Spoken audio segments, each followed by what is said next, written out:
Obrigado, Élica, pela palestra. Então, nesse momento, convidamos a doutora Ana Lúcia Chiappetta, fonoaudióloga da Neurônio e Reabilitação e Neurologia, falar sobre a fonoaudiologia. Por favor, Ana.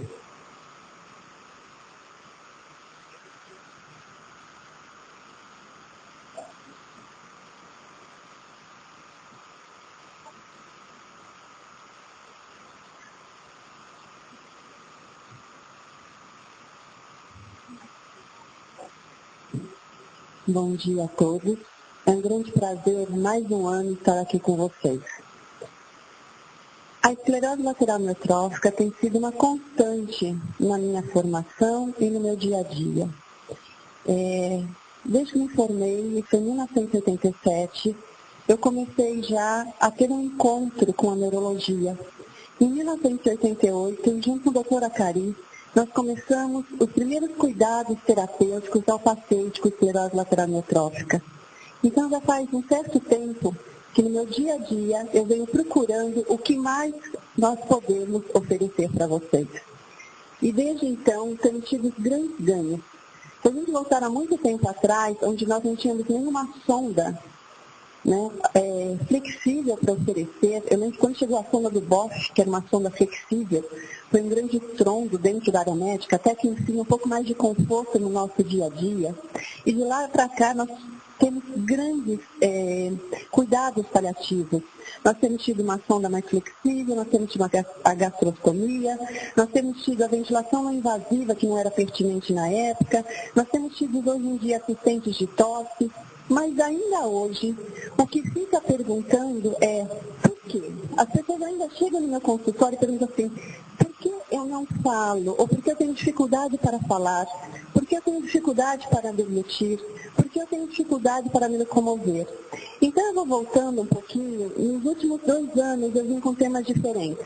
Há 2 anos atrás eu falei de comunicação, da dificuldade da oralidade, quando fica mais difícil, como que eu tenho que me comunicar. No ano passado, eu falei um pouquinho sobre a dificuldade para deglutir. E esse ano, eu vim com um tema proposto um pouquinho diferente, mas que ainda é uma pergunta que vocês chegam no consultório. É por que, de repente, eu tenho dificuldade para articular as palavras? Porque, de repente, a minha voz não é mais da maneira que era. A essa dificuldade de articular as palavras, e esse distúrbio de voz, a essa voz que de repente se torna mais fraca, mais rouca e mais soprosa, nós chamamos de desastrofonia. Então, o termo técnico, o termo científico, para essa dificuldade que de repente acomete aos pacientes com esclerose lateral amiotrófica, é chamada de desastrofonia. E sobre a desastrofonia que eu vou falar um pouquinho hoje. O próximo? Ok. Quando nós falamos, tem uma ponteira aqui? Quando nós falamos de doença do neurônio motor, nós lembramos que essa doença do neurônio motor, tem? Ok. Quando nós falamos em doença do neurônio motor, nós temos que lembrar que para ser considerado realmente esclerose lateral amiotrófica, o acometimento é tanto no neurônio motor superior como no neurônio motor inferior. Em se tratando de voz ou de fala, faz uma grande diferença. Porque se no momento eu tenho predomínio de neurônio motor inferior, está saindo já do tronco encefálico, e nós estamos mais acostumados com alterações motoras de membros, que seria da medula, nós temos uma alteração um pouco mais flácida. Então é aquela fala que nós encontramos, que é uma fala mais laboriosa, uma fala mais lenta, uma fala que muitas vezes as pessoas falam assim, parece que eu bebi um pouco, porque a fala ficou mais lenta e as pessoas confundem, as pessoas chegam para mim e falam assim, você andou bebendo ou você está muito cansado porque tem uma maior dificuldade na articulação, é uma imprecisão fonoarticulatória. Mas, quando essa fala, o predomínio é de neurônio motor superior, essa fala, nós falamos que ela é uma fala mais espástica, é uma fala mais tensa, é uma fala mais ardida. E muitos de nós temos isso, e há uma certa variação. Eu falo assim, engraçado, a minha fala de ontem, ela está um pouco diferente da minha fala de hoje. Ela tem uma certa flutuação, dependente do predomínio da doença. Ainda na literatura dizem que quando a alteração é bulbar ou a paralisia bulbar progressiva, geralmente o início se dá com predomínio de neurônio motor inferior. O que eu tenho visto na minha prática clínica, nesses mais de 20 anos em se tratando de esclerose lateral amiotrófica, é que isso ainda não é uma verdade. Nós temos muitos pacientes que justamente iniciam com predomínio de neurônio motor superior, ou seja, a fala é uma fala diferente, não é uma fala flácida, é uma fala ao contrário, tá? É uma fala mais espástica, onde a língua movimenta em bloco e aonde eu tenho uma grande tensão de pregas vocais. Essa fala, ela é extremamente mal diagnosticada e ela ainda não é feita como um preditivo de diagnóstico. Então, se tratando da necessidade de nós realizarmos um diagnóstico precoce, seria muito interessante nós sabermos avaliar a fala e a voz do paciente, até para saber se o predomínio é de neurônio motor inferior ou de neurônio motor superior. Uma vez que nós esperamos ainda fasciculação, tá? Que é de predomínio de neurônio motor inferior, para sabermos se esse paciente tem ou não tem alteração bulbar. Este predomínio de neurônio motor inferior, ele só pode ser visto como diagnóstico preciso, tá? Através da eletroneuromiografia. Mas daí eu vou precisar, provavelmente, de mais de 50% de fibras comprometidas. Se eu fizer uma análise funcional, com muito menos dessas unidades motoras comprometidas, eu já consigo avaliar se há ou não há alteração. Então, justamente quando a gente se trata de diagnóstico precoce, a avaliação fonoaudiológica ela é importante até para auxiliar o seu clínico a fechar o diagnóstico, para saber realmente qual é o comprometimento e se há comprometimento bulbar. Próximo slide, por favor. Pois bem, então essa é a nossa região, é a região que o fonoaudiólogo trabalha. Então nós temos o córtex cerebral e nós temos a medula. Esse nós estamos muito bem, todo mundo conhece, todo mundo ouviu falar, fulano teve um acidente, pegou a medula e por isso ficou impossibilitado, ficou com uma tetraplegia, com uma hemiplegia. Mas falando da região bulbar, ela ainda é uma grande novidade para todos nós, né? O que será que dizem esses pequenos cabelinhos?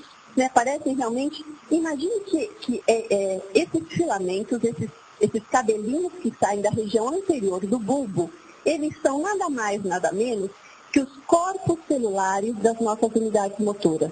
Então, é um grande agregado de corpos celulares. Então, justamente essa região, esses corpos celulares, que por algum motivo que será tratado provavelmente amanhã, né, porque ainda é uma somatória de causas, eles vão degenerando, eles vão desaparecendo ao longo do tempo. E justamente quando eles vão degenerando, quando eles vão enfraquecendo, nós deixamos de alimentar os músculos aos quais eles levam essa inervação. E quem serão esses músculos? Esses corpos celulares, eles saem dessa região do bulbo, dessa região anterior, e eles migram, eles levam a sua fibra nervosa até um determinado grupo motor. Este grupo motor é justamente os grupos motores responsáveis pelas funções de fonação, pela sua voz, pela sua mastigação, pela sua deglutição e pela sua respiração. E estes são, quando nós falamos, que este indivíduo tem um acometimento bulbar. Então, nós temos um acometimento apendicular de membros, mas paralelamente nessa alteração, nessa doença, nós também temos um acometimento bulbar. Próximo, por favor. Então, este bulbo, ele fica numa região que nós chamamos de tronco encefálico. E esse tronco encefálico, ele é responsável por essas funções. Como eu já falei, entre eles mastigação, expressão facial, a salivação, a respiração e a voz. Pode passar. Isso significa o quê? Isso significa que as mesmas estruturas são responsáveis por funções diferentes. No primeiro momento, onde eu perco o grupo muscular dessa estrutura, eu acabo tendo, em uma relação direta, uma alteração miofuncional. Ou seja, eu perdi estrutura muscular dessa maneira essa função. Precisava dessa estrutura muscular, eu vou ter alteração funcional. Então, eu vou ter alteração funcional na região responsável por essa estrutura. E essa estrutura é a mesma, tanto para falar, comer, mastigar, como para respirar. Então, alterações respiratórias também serão fatores preditivos de dificuldades funcionais nessa estrutura, uma vez que eu tenho uma coordenação entre a respiração e a mastigação, a respiração e a deglutição, a respiração e a fonação. Então, é extremamente necessário que a sua equipe multidisciplinar seja uma equipe que se conheça, que trabalhe em conjunto, uma vez que o trabalho de um é extremamente importante e complementar ao trabalho do colega. Próximo, por favor.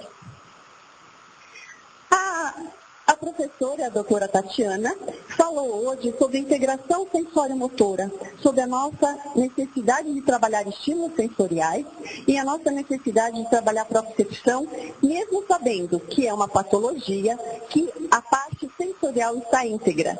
Mas eu só tenho uma melhor resposta motora desde que essa parte motora seja estimulada.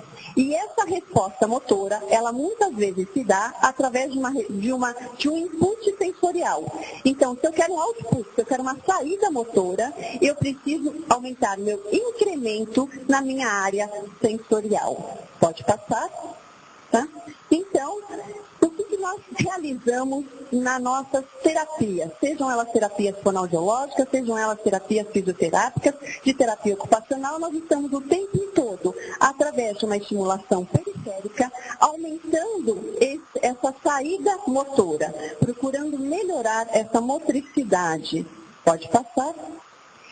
Isso significa, se eu quero uma boa eferência, se eu quero uma boa resposta motora, eu preciso saber qual é o meu estímulo mais adequado para que eu possa otimizar essa resposta motora.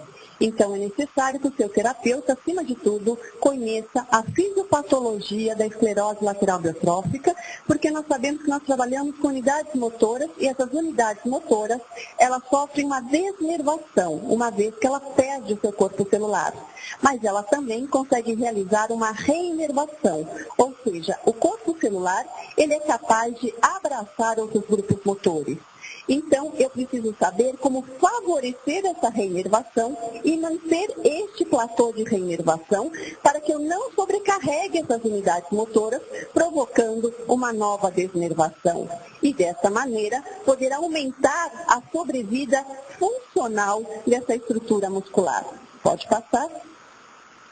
Então, eu começo a trabalhar muitas vezes dentro da terapêutica do dia a dia, tá? Da sessão de fonoaudiologia, a parte de controle sensorial. Nós trabalhamos todos os núcleos motores que serão acometidos pela doença.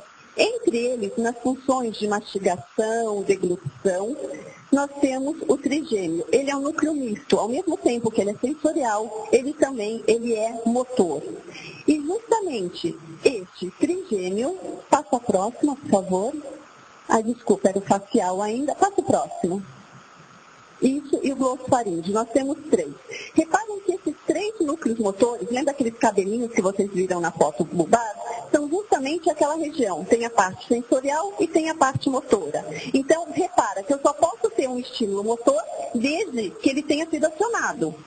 Eu preciso dar o combustível para ele dar uma resposta motora. Eu preciso colocar gasolina no carro se eu quiser ligar e sair dirigindo este carro. Então, se eu faço o impulso sensorial, se eu faço esse estímulo sensorial, eu consigo uma resposta motora.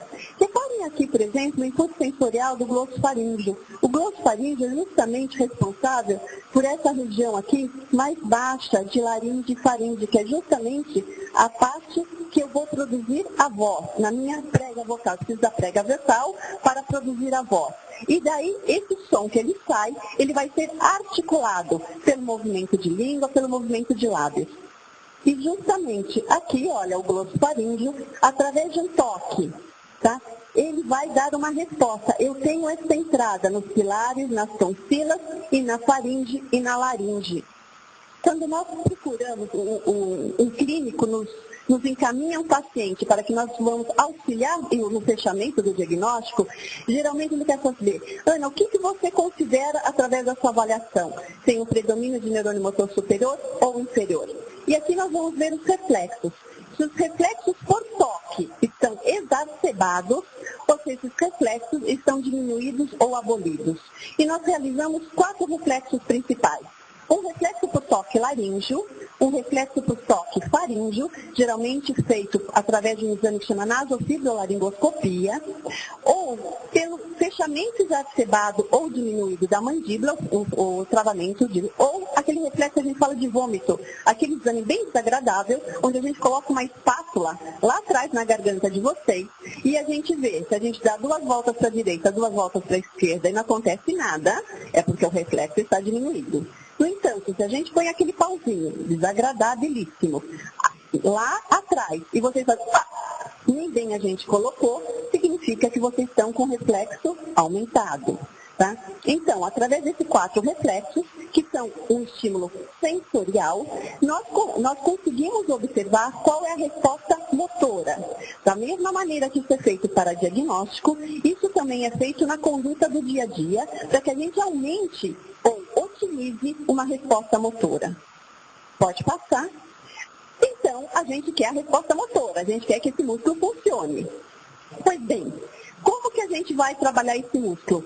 Justamente trabalhando os núcleos motores dessa resposta motora. Então, reparem que nós temos que trabalhar vários núcleos motores, porque cada um é responsável por uma parte. Então, eu tenho um núcleo motor, que é o facial, que é responsável pela face e pelo lábio. E eu preciso de uma boa articulação labial para eu poder produzir bem alguns fonemas. Então, esse é o núcleo motor que ele vai ter que ser trabalhado. Pode passar. Da mesma maneira, eu preciso trabalhar bem a língua, porque eu tenho pontos articulatórios extremamente precisos. É diferente eu falar todos são de ponta de língua, mas os sons serão diferentes. Tá, dá, na, lá, ra. Parece que eu bati todos eles no mesmo lugar. Mas se você for observar, existe uma pequena diferença. O tá é surdo, eu não preciso utilizar a prega vocal. O dá, além de bater a ponta da língua, eu preciso fazer uma vibração interior de prega vocal. O lá, além de bater a ponta da língua, eu tenho que levar todo o meu bosco lingual. O rã, além de bater a borda da língua, eu tenho que vibrar as fibras anteriores. Então, durante a terapia, nós vamos otimizando não só as fibras que estão ficando desnervadas, mas o seu maior potencial para você realizar movimentos precisos. E dessa maneira, poder continuar mais tempo com uma fala inteligível. Pode passar? Tá? Ao mesmo tempo em que nós trabalhamos, nós também queremos não só articular bem, mas nós queremos também ter uma melhor voz. Tá? Uma melhor entonação. Então, reparem aqui que nós temos o trigêmeo e ele faz justamente o sensor do véu. E aqui nós temos também 2 provas. Uma prova, que é uma prova contínua, onde eu faço assim, eu vou ver o meu tempo máximo fonatório, então eu vou precisar da minha parte respiratória e eu vou ver como que essa musculatura se mantém sob tensão. Pode passar? Essas alterações, elas são tão importantes, como eu já falei uma vez, são as mesmas estruturas para falar, como também para deglutir. Então, as mesmas estruturas que eu preciso estar de forma saudável para falar, são as mesmas estruturas que vão obstruir a via aérea no momento da deglutição. Então, se eu tenho uma fala mais firme, mais forte, provavelmente as minhas outras funções também estarão melhor. Se a minha fala, com o passar do tempo, começa a ficar prejudicada, provavelmente as minhas alterações, as minhas outras funções também começam a ficar alteradas. Pode passar? Tá? Então, aqui, como eu vou precisar, o mesmo elevação de véu que eu preciso para falar, eu também preciso para pressurizar a cavidade oral. Assim como a mesma inclinação de epiglote que eu preciso para falar, elevação de oide e laringe. Pode passar? Tá? Então, eu preciso também que volte que essas mesmas estruturas da fala, palato mole, língua, laringe, amplitude da transição faringoesofágica, que são estruturas de deglutição, também são estruturas para fala e para voz. Pode passar? E aqui é um outro que nós entramos agora, é o vago. O vago é principalmente o da voz, o da laringe. Ele que eu vou precisar justamente para trabalhar a minha laringe. Pode passar? Tá? Então agora eu começo a trabalhar estruturas mais internas, como epiglote, que separa a cavidade oral das minhas vias aéreas inferiores baixas no momento da deglutição. Pode passar. E vou precisar do controle motor. E o controle motor do vago é justamente o núcleo motor que eu tenho que trabalhar se eu quiser ter uma boa voz, pois é ele quem vai alimentar os músculos responsáveis pela minha produção vocal. Pode passar? Então, agora, se eu conseguir trabalhar bem essa musculatura, eu consigo ter uma boa voz. E essa musculatura, como eu já falei, é a mesma musculatura que eu tenho que trabalhar para a deglutição. Assim, ao mesmo tempo que eu trabalho fala e voz, eu também trabalho a função de deglutição. Pode passar? Ok, como que eu vou fazer isso? Associando um trabalho miofuncional motor oral com trabalho respiratório. Pois somente tendo ar respiratório, ar para falar, é que eu vou ter uma boa produção vocal. Então, se eu tenho uma fraqueza e uma fadiga respiratória, muito provavelmente eu vou ter menos ar para falar. A minha fala vai ficar mais curta, mais entrecortada. Eu vou ter que fazer um esforço maior, eu vou precisar tensionar maior. Eu acabo entrando em fadiga. Em vez de melhorar, eu acabo muitas vezes comprometendo e até abreviando essa fala inteligível. Então, eu preciso agora aprender junto com o terapeuta como otimizar essa coordenação, respiração, fonação. Então, nesse momento, eu preciso aumentar a minha pressão subglótica e aumentar o meu fluxo aéreo. Ao mesmo tempo que eu diminuo o risco de aspiração, eu melhoro o meu tempo fonatório, porque eu dou ênfase ao aumento do fluxo expiratório. Pode passar? Tá? Então, como que nós trabalhamos? Pode passar. Eu coloquei rápidos exercícios. O que eu preciso, na verdade? Eu preciso aumentar essa pressão subglótica, fazer esse ar sair, direcionar esse ar para a boca e, ao mesmo tempo, fazer uma adução glótica, que é um fechamento da glote, para que não tenha escape, para que eu tenha força, mas sem entrar em fadiga essa musculatura. Porque de todas as nossas unidades motoras, essa é a menor delas. É a menor unidade, ela é menor até do que a musculatura extrínseca do olho. Ou seja, eu tenho praticamente um corpo celular para 2, 3, no máximo 4 fibras motoras. Se eu sobrecarregar essas fibras motoras, eu acabo lesando este corpo celular. E se eu perco esse corpo celular, praticamente eu perco a minha voz. Então, trabalhar a voz, embora a gente ache que é uma coisa muito fácil, é uma coisa muito precisa e muito distinta. Eu tenho que, em primeiro lugar, não oferecer fadiga, aumentando o tempo expiratório. Em segundo lugar, tentar fazer exercícios que façam adução glótica, mas ao mesmo tempo são séries curtas. Essas séries não podem ser longas, você não pode sobrecarregar essa unidade motora, uma vez que ela é uma unidade motora extremamente pequena, e relaxar após um tempo de esforço. Então, eu não posso fazer exercício de resistência, o exercício tem que ser ativo, então eu tenho que fazer uma série curta, eu tenho que fazer um pouco de força e logo em seguida fazer um relaxamento. Então, principalmente, exercícios de vibração. Pode passar? Ok. E como a Tatiana falou, nós trabalhamos com a parte de sensibilidade, propriocepção de informação sensorial, tá? Pode passar. E a parte de propriocepção, porque eu estou fazendo uma reeducação, uma neuroplasticidade. Eu estou ensinando uma pessoa algo que ele sempre fez desde que ele aprendeu a falar, mas para fazer agora de uma forma diferente. Ele vai ter que reaprender a falar, ele vai ter que falar com um novo padrão. Pode passar? Tá? E eu vou trabalhar justamente com essa musculatura. O próximo, eu fiz alguns de laringe. Pode passar o próximo. Tá? Só fiz alguns de laringe porque são responsáveis pela voz.